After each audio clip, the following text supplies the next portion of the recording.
Memasuki hari-hari akhir Ramadan, pada tempatnya kita melakukan introspeksi, pada tempatnya kita melakukan evaluasi.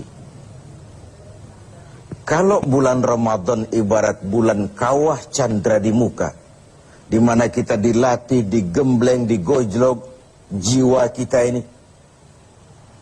maka seorang petinju masuk latihan, keluar latihan, tentu saja tinjunya makin hebat.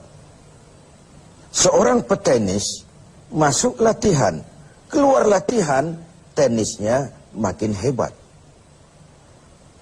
Itu atlet.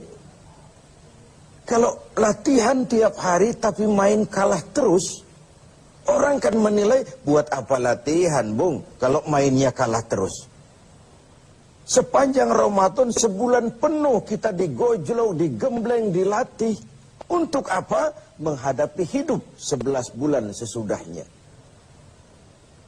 Kalau setelah Ramadan kita kalah lagi oleh setan, kalah lagi oleh iblis, alamat latihan kita di bulan ini tidak membawa hasil yang diharapkan. Nah, sebagai bagian dari introspeksi itu, pada kesempatan ini, saya ingin menyampaikan sebuah hadis yang memberikan gambaran kepada kita bahwa lagi-lagi ibadah pada dasarnya merupakan satu totalitas, satu keutuhan, yang satu berkait dengan yang lain. Satu hari ketika sedang kumpul dengan para sahabat, baginda Rasulullah Shallallahu Alaihi Wasallam bertanya kepada para sahabat, "Atadruna manil muflis?" Sahabat-sahabat sekalian, kalian tahu siapa sih orang yang bangkrut itu? Orang yang sial, orang yang tidak beruntung, siapa mereka? Bangkrut, sial, tidak beruntung, merugi. Kalimat yang kita mendengarnya saja sudah risih, apalagi mengalaminya. Semua kita ingin menghindar dari kebangkrutan, kerugian, kesialan.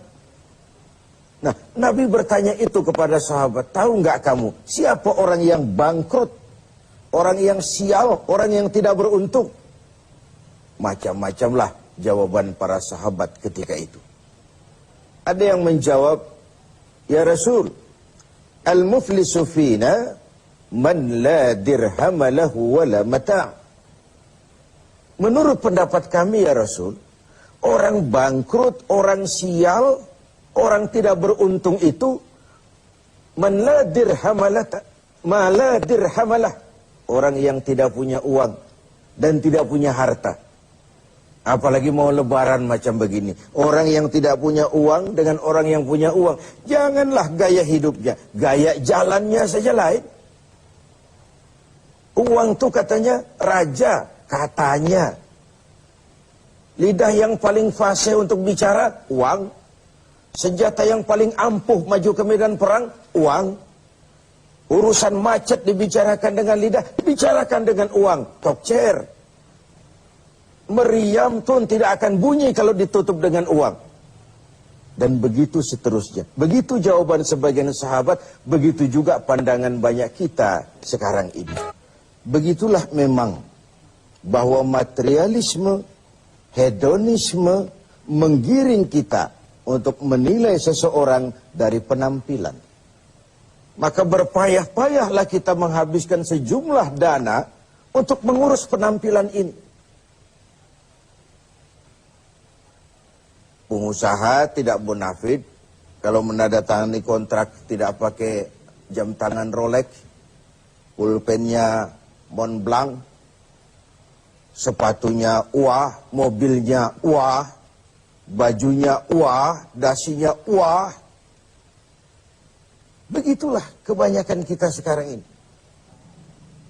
Berpacu menata penampilan. Orang yang bangkrut, yang tidak punya itu semua. Tidak punya uang, tidak punya harta. Hidup cuma sekedar mengumpulkan keinginan-keinginan dan seterusnya. Mendengar jawaban ini, Rasul senyum. Ndak. Bukan itu orang bangkrut. Bukan yang tidak punya uang. Bukan yang tidak punya harta. Innal muflisa min ummati. Orang yang bangkrut, yang sial, yang rugi. Dari golongan umatku sendiri. Renungkan ini. Umatku. Tidak usah cerita Yahudi, Nasrani. Umatku yang akan bangkrut. Siapa mereka? Mayati yaumal qiyamah bisolatin wasiyamin wa zakatin. Yaitu orang-orang yang besok di hari kiamat dia datang menghadap Allah dengan membawa pahala solat. Tuhan, inilah pahala solat saya.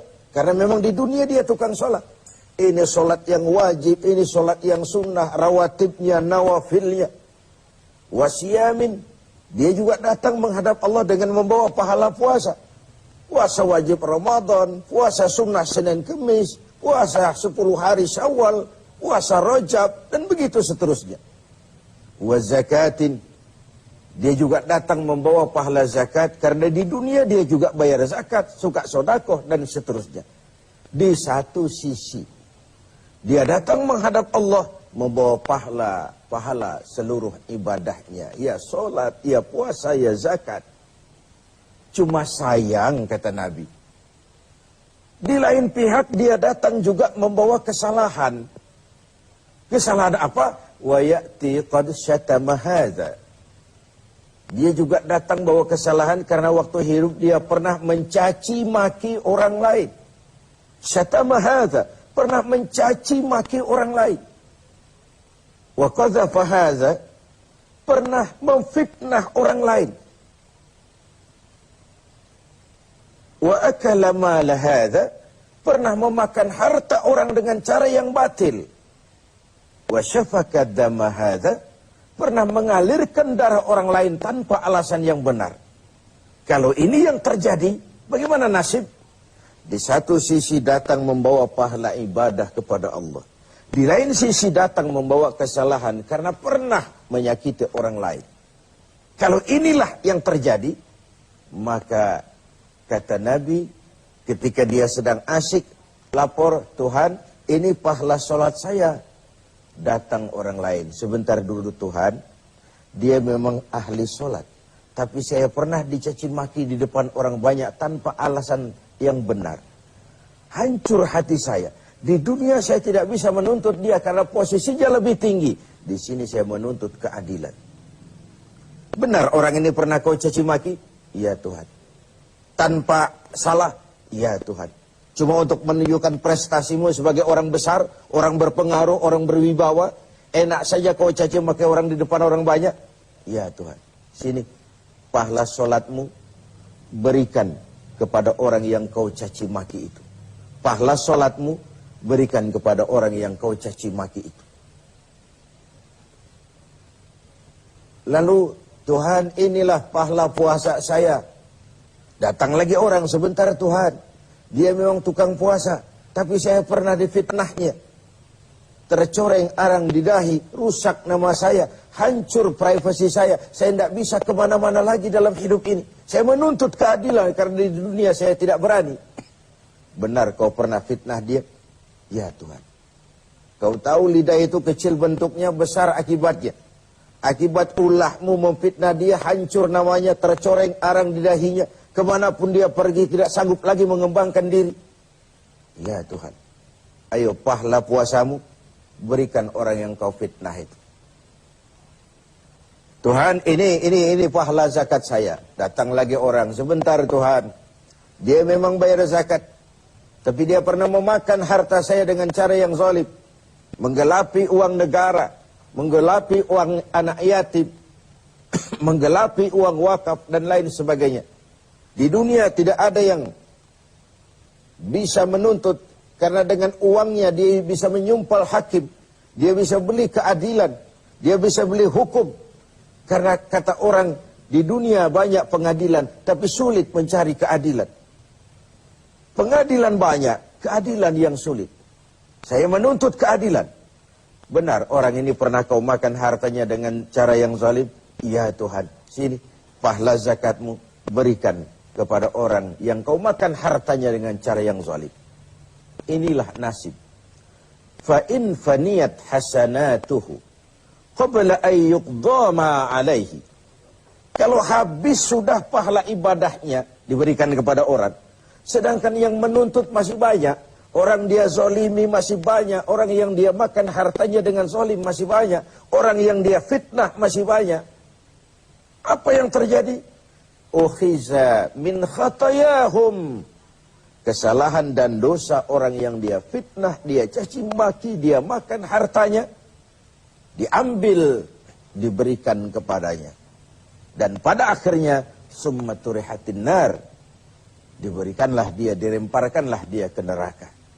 Sudah pahala dipreteli, dosa diberikan pula.